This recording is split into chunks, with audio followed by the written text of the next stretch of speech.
Beleza, turma? Professor Renato na área novamente e dando continuidade aqui, turma, mais uma aula sobre ângulos formados por duas retas paralelas e uma transversal. E hoje a gente vai falar sobre ângulos alternos externos.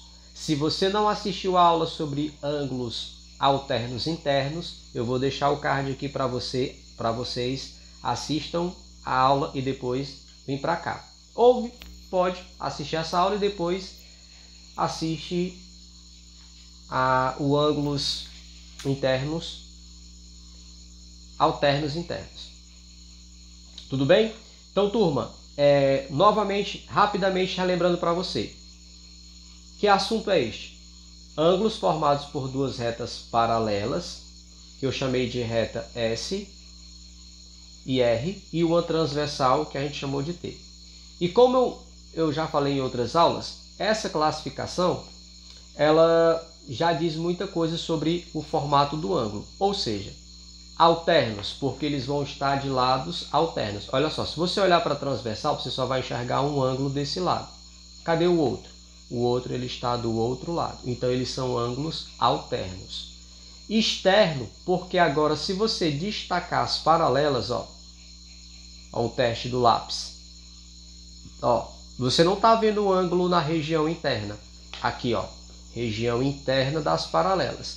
Eles estão na região externa. Tá vendo aqui, Tá aqui a paralela de verde, dá para você ver, e o ângulo está na região externa.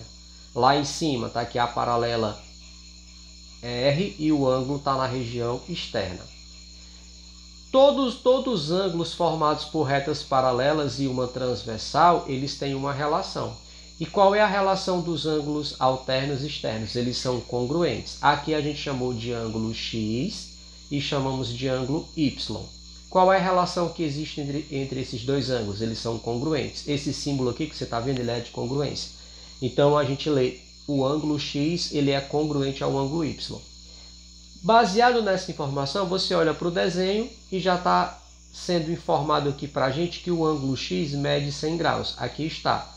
Aí vamos imaginar que você tem um exercício para fazer e aqui está perguntando para você quanto que é o Y. Ora, se eles são congruentes, tem o mesmo valor, então o Y também vai ser 100 graus. Acabou a história. Só isso, teacher. Só isso. Porém, tá lembrado qual é a história do professor Renato Silva? O conhecimento ele é escalonado e progressivo. Começa do mais simples e vai avançando. Olha o exemplo 2.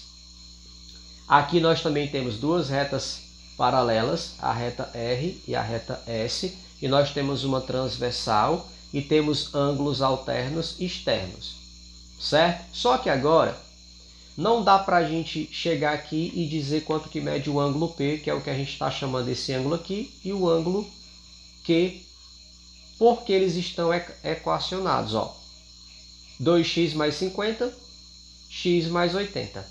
Então, quanto que mede o ângulo P? Não sei. Quanto que mede o ângulo Q? Não sei. Para a gente responder essa pergunta, primeiro a gente vai ter que encontrar o valor de x. E como que a gente encontra o valor de x? A gente vai igualar essas duas equações. E eu já ensinei em outros vídeos, inclusive nos ângulos alternos internos, que quando você for igualar duas equações, você sempre vai começar escrevendo primeiro aquela equação. Isso é um bizu, tá, gente? Não é regra geral, é uma dica para facilitar o nosso cálculo. Colocar a equação em que o x tem o maior coeficiente. No caso aqui, o x ele está sozinho porque o coeficiente é 1 e aqui o coeficiente é 2. O que você faz? A gente vai começar escrevendo essa equação aqui, 2x mais 50 graus é igual. E agora eu vou escrever a equação que corresponde ao ângulo Q, x mais 80 graus. Agora você percebe que a gente tem x no primeiro membro, porque isso aqui a gente chama de primeiro membro, o que está antes do sinal de igualdade, e o que está depois, segundo membro. O que a gente tem que fazer? A gente tem que organizar isso daqui. Quem tem x, a gente vai deixar no primeiro membro, e quem é medida em graus sem x, vamos deixar no segundo membro. Olha o que vai acontecer. Esse 2x, ele vai falar assim, ô x, Você que está aí, ó, você tem que vir para cá, para perto de mim, porque a gente é semelhante, pertence à mesma família do x. Esse x, você não está vendo o sinal aqui, então ele é positivo. Como você vai puxar ele para o primeiro membro, ele vai sofrer uma troca de sinal, vai ficar menos x, igual. O mais 80 não sofreu nada, ele permaneceu lá. Só que esse mais 80, ele vai falar assim para o 50. Ô 50, você percebeu que o x foi para ir para ficar perto do 2x? Então você tem que vir para cá, porque a gente é semelhante, a gente é medidas em grau e a gente não tem x. Então esse 50 que é positivo, ele vai saltitar para o outro lado, então ele vai sofrer uma troca de sinal. Observe como que ficou. 2x menos x igual a 80 menos 50. Quando eu faço 2x menos x, você está trabalhando com os coeficientes, que é 2 menos 1. Então vai sobrar só o x. Se eu tenho 80 positivo e eu desconto 50, vão me sobrar 30 graus. Então, a gente acabou de descobrir que o x vale 30 graus. Uma vez que a gente descobre quanto que é o ângulo x, por que eu estou perguntando para você quanto mede o ângulo P? Porque, ou melhor, seria o Q. Vou até trocar aqui, ó, na hora, ao vivo e a cores, porque se a gente comparar as duas equações, ó, qual é a mais simples? A do Q, que é x mais 80. Ó. X mais 80.